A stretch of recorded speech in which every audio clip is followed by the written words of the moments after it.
नमस्कार, स्पोर्ट्स 9 में आप सभी का स्वागत है। मैं हूं शिवेंद्र, मेरे सहयोगी केतन मेरे साथ हैं और आज हम दोनों की चर्चा, खालिस शुद्ध चर्चा में केंद्र में जो है वो है शिखर धवन।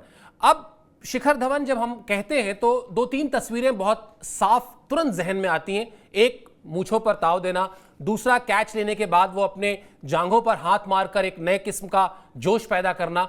लेकिन ये दोनों तस्वीरें ना अभी तक इस सीजन में उस तरह से दिखाई नहीं दी। दिखाई क्या दिया? आउट होकर पवेलियन की तरफ या डगआउट की तरफ जाते हुए शिखर धवन, चेहरे पर एक झुंझलाहट, एक फ्रस्ट्रेशन और कहीं ना कहीं वो शॉट, जिस शॉट को खेलने की कोशिश में वो आउट हुए, उसका शैडो अभ्यास। केतन, कौन सी तस्वीर आपके जहन में अभी सबसे पहले आई जब मैंने शिखर धवन का नाम लिया? उनका नाम गब्बर पड़ा था जब वो आए, इसीलिए बिल्कुल।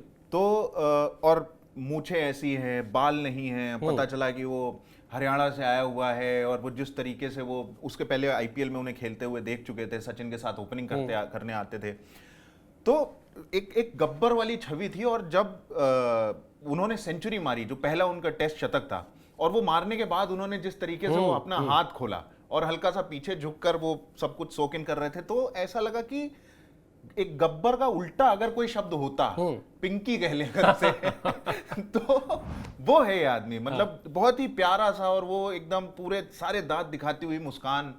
और उसके बाद फिर जैसे जैसे हमने उनको जाना, और फिर वर्ल्ड कप और इसमें चैंपियंस ट्रॉफी में जो उन्होंने इतने सारे शतक लगाए, तो उस पे लगा कि यार ये तो हमें एकदम नगीना मिल गया है। और एक समय था जब हम ये कहते थे कि ओपनिंग पार्टनरशिप इंडिया की जो है वो जान है, सचिन और गांगुली वाली right hand left hand combination.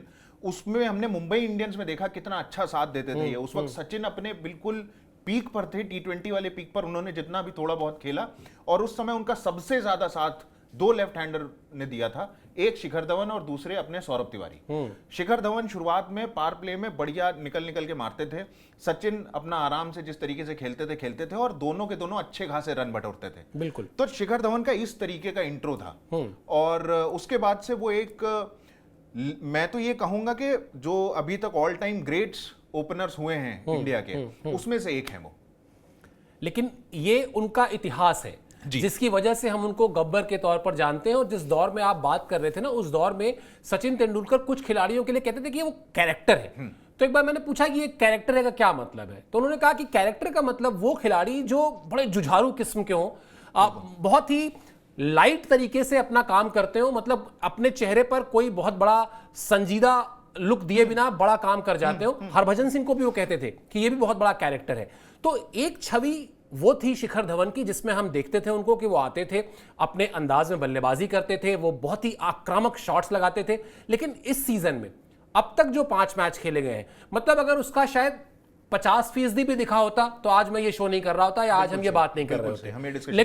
लेकिन वो 50% नहीं, शायद 10% भी नहीं दिखा है। जी, इससे पहले मैं कुछ एक स्टैट्स हैं उनसे जुड़े हुए, वो मैं बता दूं कि आईपीएल में जीते हुए मैचेस में जो सबसे ज्यादा रन बनाए हैं किसी बल्लेबाज ने, जीते हुए मैचेस में सबसे ज्यादा रन बनाए, उसमें शिखर धवन सबसे ऊपर है 3945 रनों के साथ। दूसरे नंबर पे विराट कोहली है 3876 रनों के साथ। दिल्ली कैपिटल्स के लिए सबसे ज्यादा 50+ स्कोर्स में शिखर धवन तीसरे नंबर पे हैं 18 के साथ। और बल्कि एक तरीके से वो दूसरे नंबर पे हैं संयुक्त रूप से ऋषभ पंत के साथ।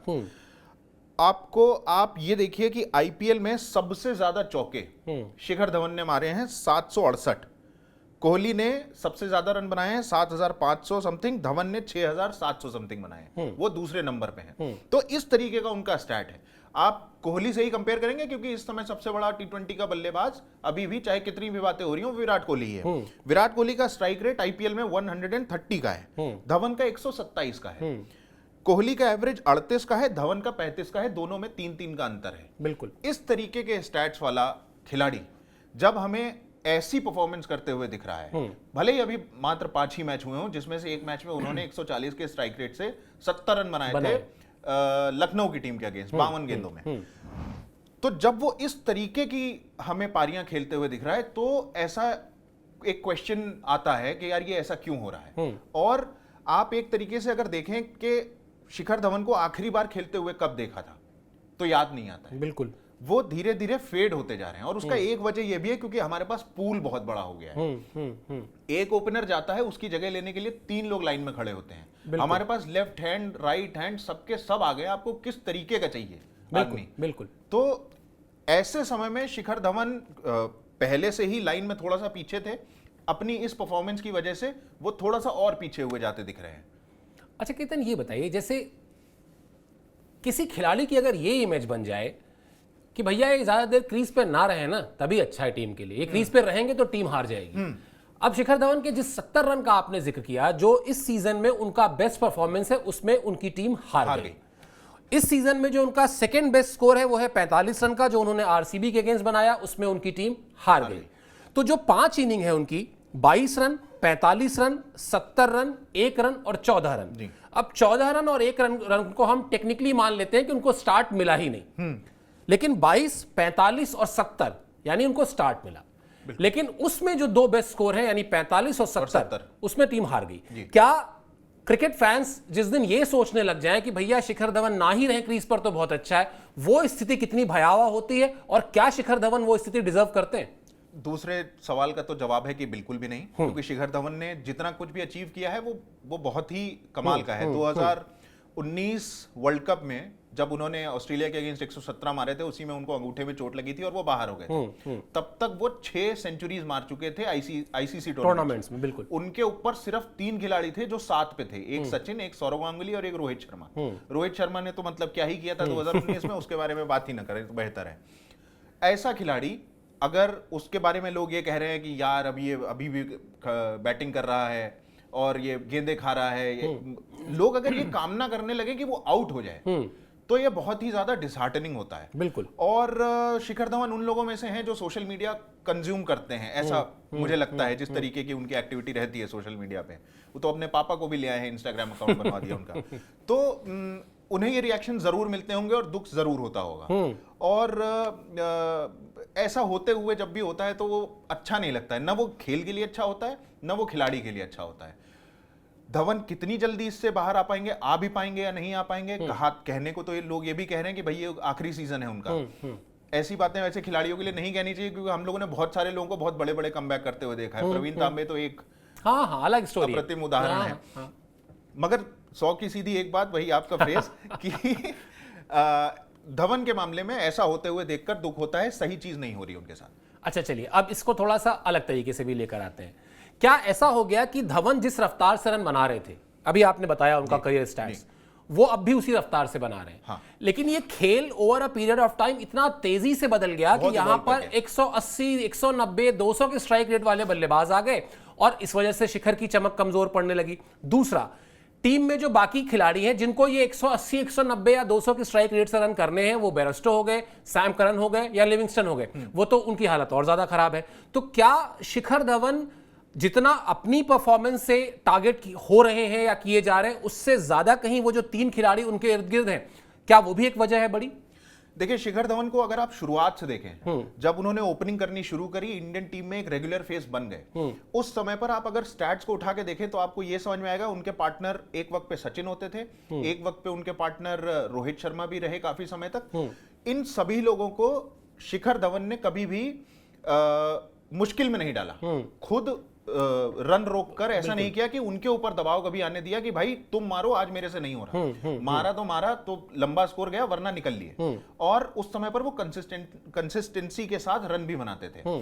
तो आप अगर वही रोल उन्होंने हमेशा आईपीएल में भी प्ले किया है, आईपीएल में भी उन्होंने कभी बहुत ही ज्यादा विस्फोटक तरीके से नहीं खेला है, 1, 2, 3 इनिंग्स को छोड़ दिया जाए। बिल्कुल। अब मुश्किल यहां पर यह आ रही है कि वो तो अपना काम कर रहे हैं जो वो करते आ रहे हैं। वो हमेशा एक एंकरिंग वाला रोल देते थे, वैसा एंकर नहीं जो कि जहाज को रोक दे, मगर उसको मध्यम गति से आगे बढ़ाने का काम वो करते रहते थे। 2 गेंदे डॉट खेलते थे तो तीसरी पे बाउंड्री निकल के आती थी। कल भी उन्होंने वही किया, कीपर ऊपर था, उसके बावजूद वो आगे बढ़े, भले ही स्टंप हो गए, लेकिन कम से कम इंटेंट उनका समझ में आ रहा है। इसी में ये भी जोड़ दूं कि भुवनेश्वर कुमार एकमात्र ऐसे बॉलर बन गए हैं जो फास्ट बॉलर जिन्होंने आईपीएल में 2 बार स्टंपिंग करवाई है। तो शिखर धवन अपना उसी तरीके से खेल रहे हैं जैसे वो खेलते आ रहे हैं। उन्होंने अपने उसमें कोई बहुत ज्यादा बदलाव नहीं किया है, लेकिन फिर से वही है कि उन्हें ऐसा साथ नहीं मिल रहा है। बेस्टो लगातार फेल होते हुए नजर आ रहे हैं, करण बाबू बहुत ज्यादा रन नहीं बना पा रहे हैं। तो अब कहने को फिर से उनके वो ये कह सकते एक हैं मिनट के लिए हमको लगा कि कौन सा नया खिलाड़ी आ गया, फिर मुझे समझा अच्छा ये मतलब विदेशी नाम के साथ अपना यूपी का तड़का था। चलिए करण भी ज्यादा रन नहीं बना पा रहे हैं, ज्यादा देर तक नहीं टिक पा रहे हैं, तो फिर से वही चीज आ रही है कि उन्हें अच्छा साथ नहीं मिल रहा है। और इसी वजह से ऐसा लग रहा है कि शिखर धवन जो है वो भारी पड़ रहे हैं। आप एक बार सोच के देखिए कि जॉनी बेयरस्टो 30 गेंद में अगर वो 50 रन के आसपास पहुंच जाए और उसी समय पर अगर 35 रन हो शिखर धवन के 20 गेंदों में, कितने अच्छे स्कोर लगेंगे, वही स्कोर उसी स्ट्राइक रेट के साथ। बिल्कुल, और तब शायद ये सवाल भी नहीं उठेगा। अब यहां दो चीजें और हैं। जो लोग कह रहे हैं भाई देखिए, जो बात अभी हम लोग कर भी रहे थे कि T20 फॉर्मेट में आप तकनीक वकनीक को क्या ही डिस्कस करेंगे कि वो फ्रंट फुट पे नहीं जा रहे हैं और ये नहीं हो रहा वो नहीं रहा। सीधी सी बात जो समझ में आ रही है, हालांकि शिखर धवन ऐसे हैं जिन्होंने कभी आड़ा टेढ़ा नहीं खेला। हाँ, क्या उम्र के साथ रिफ्लेक्सेस कमजोर हुए? ऑप्शन एक। ऑप्शन दो, वो कभी भी, जैसे आपने कहा ना कि वो 150-200 के स्ट्राइक रेट से खेलने वाले बल्लेबाज तो कभी भी नहीं रहे, वैसे ही वो कभी भी आंद्रे रसेल जैसे प्लेयर नहीं रहे या वो राहुल तेवतिया जैसे प्लेयर नहीं रहे, वो रिंकू सिंह जैसे प्लेयर नहीं रहे। अगर इसको आसान शब्दों में पूछा जाए तो भाई आंद्रे रसेल मान लेते हैं 10 शॉट मारते हैं, 10 के 10 शॉट उनके मिस टाइम होते हैं, लेकिन अगर मेरा अंदाजा सही है तो उस 10 में से 7 कम से कम फिर भी छक्के चले जाएंगे। शिखर धवन का खेल वो भी नहीं। अब उसको पलट में इसमें विराट कोहली को भी ले आते हैं। विराट कोहली के साथ भी यही बात हो रही है स्ट्राइक रेट की, लेकिन विराट कोहली के कम से कम रन लग रहे हैं। 316 रन बना चुके हैं, इकलौते ऑरेंज कैप है, इकलौते प्लेयर हैं जो 300 के पार हैं, बाकी कोई 200 के आसपास अभी नहीं पहुंचा है। तो फंस कहां रही है बात? क्या सिर्फ ये वही बात है कि मैं तो अपना काम कर रहा हूं बाकी नहीं कर पा रहे, या वाकई वो जो रिफ्लेक्सेस के कमजोर होने की बात है, वो जो मसल पावर इस गेम में आया है उसकी जो गैर मौजूदगी है या वो ना होना है, क्या वो भी एक पॉइंट ऑफ डिस्कशन होना चाहिए? मैं इसमें एक चीज और जोड़ दूंगा। इंडियन टीम में बहुत समय से उनकी गैर मौजूदगी, एक ये भी है क्योंकि उनके ऊपर एक दबाव है कि आपके पास लास्ट शॉट है। यहां पर तो लोग उनका आईपीएल से निकाला करवा देना चाहते हैं। उन्होंने एक बार तो सोचा ही होगा कि हम इंडियन टीम में एक बार और नीले रंग की जर्सी पहनकर खेल लें। पहली चीज ये। दूसरी चीज, जो उनके निजी जीवन में जो हाल फिलहाल में घटनाएं घटी हैं, और एक ये भी है उसका एक पहलू ये भी है कि वो घटनाएं पब्लिक स्फेयर में हैं, सभी कुछ ऑलमोस्ट सारी जानकारी लोगों के पास है, तो लोगों के रिएक्शन भी फिर उस तरीके से आते हैं और आपके अंदर भी एक जज्बा आ जाता है कि मुझे कुछ प्रूव करना है।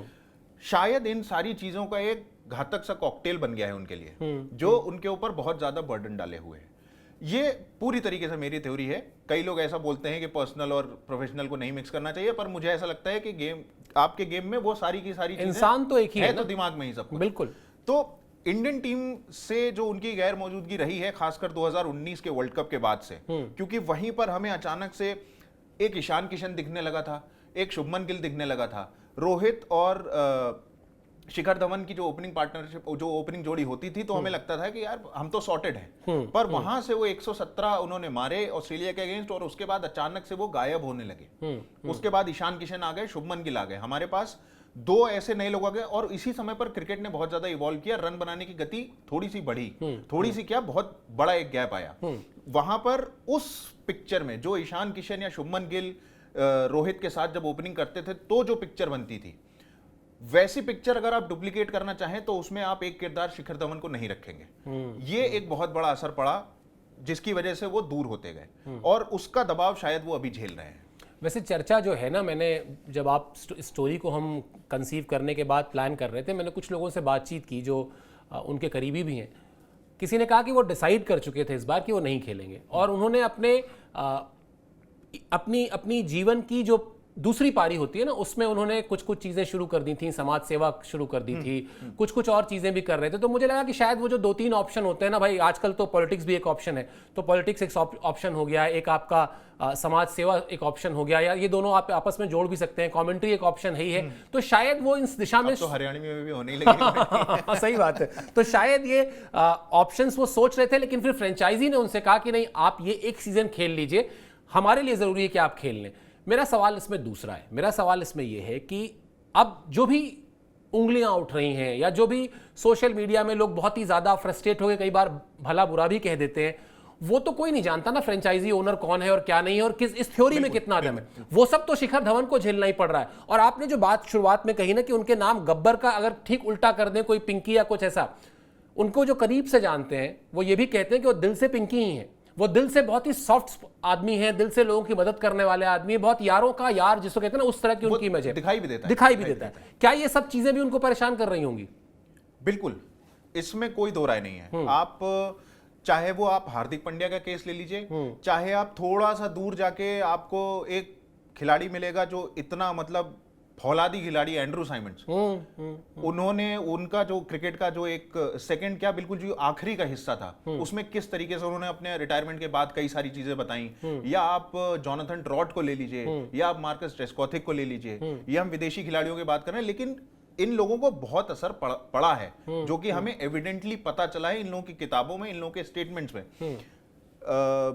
जोनाथन ट्रॉट तो ये बताते हैं कि एशेज के दूसरे टेस्ट मैच में वो नेट्स में 15 मिनट 10 मिनट उन्होंने बैटिंग करी और उसके बाद वहीं पर रोने लगे और उसके बाद फ्लाइट पकड़ी और घर चले गए। तो इस तरीके की जब इस तरीके से इस लेवल पर अगर जब चीजें असर करती हैं किसी खिलाड़ी के ऊपर, और हमें ऐसा लगता है कि मतलब क्या है, आप क्रिकेट ही तो खेल रहे हो, स्टेडियम में ही 80,000 लोग बैठे हुए हैं, उसके बाद की दुनिया तो बिल्कुल अनंत है, और इतना दबाव इस तरीके से पड़ेगा तो वो बिल्कुल उसका असर तो छूटेगा ही बिल्कुल आपके ऊपर। बिल्कुल। तो चलिए, बातचीत का लब्बो लुआब जो निकल कर आ रहा है वो यही निकल कर आ रहा है कि ठीक है, शिखर धवन से उस तरह से शायद रन नहीं बन रहे हैं जिसके लिए हम उनको जानते हैं, लेकिन एक खिलाड़ी के तौर पर हमेशा जो उनके रिकॉर्ड्स हैं वो उनके साथ हैं, उनका जो इतिहास है, उनकी जो कामयाबी है, उनका जो दमखम है, उनकी जो शख्सियत है, वो सब कुछ उनके साथ है। हम एक ट्रू क्रिकेट फैन के तौर पर, मतलब अभी हम स्पोर्ट्स 9 को रिप्रेजेंट करने से पहले अगर क्रिकेट फैन के तौर पर बात करें तो हम भी यही चाहेंगे कि वो जरा फिर से मूंछों पर ताव देते हुए और वो अपना दम भरते हुए दिखाई दे, रन्स करें, इस बात की परवाह किए बिना कि अब उनको आगे क्या करना है या आगे क्या नहीं करना है और 5 मैच के बाद उनकी टीम कहां जाएगी। रन्स करेंगे तो क्या पता टीम कई बार यू टर्न भी लेती है और अभी बढ़िया पारी उनकी देखने को मिल जाए। एग्जैक्टली, एक अच्छी पारी देखने को मिल जाए, यही हम सब की दुआ है। और हम सब जो शिखर धवन के ट्रू फैंस हैं ना, उनको भी रिप्रेजेंट करते हुए इसी दुआ के साथ इस शो को खत्म करते हैं। बहुत बहुत शुक्रिया और आभार।